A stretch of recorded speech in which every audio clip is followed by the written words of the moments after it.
how to fix Fortnite VPN kick. So I'm going to show you 3 different methods. For the first one, you want to open up your computer search, and here you just want to search for VPN settings.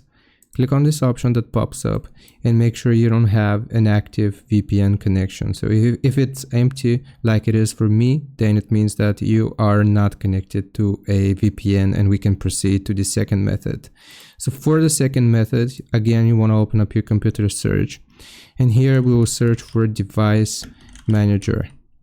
All right, so click on device manager. This is going to load up your drivers. So just like that, here you want to find keyboards. Click on the arrow to expand it.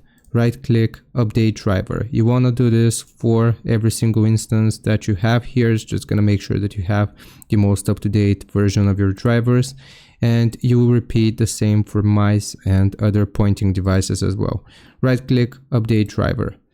And before you go here, you want to go into network adapters. And if you have Wi-Fi, I don't have Wi-Fi on my PC, but if you have a Wi-Fi connection here, again, you want to right click and update the driver. And the last fix that I'm going to show you here, the third fix, is simply unplugging your mouse and keyboard, opening up the game, and then plugging them back in. So from your USB on your PC, you want to unplug, open up the game, and then plug it back in. Obviously, you will unplug your keyboard if you want to use your mouse, open up the game, and then plug it back in. So I hope this helps. Leave a like and sub, and I'll see you next time.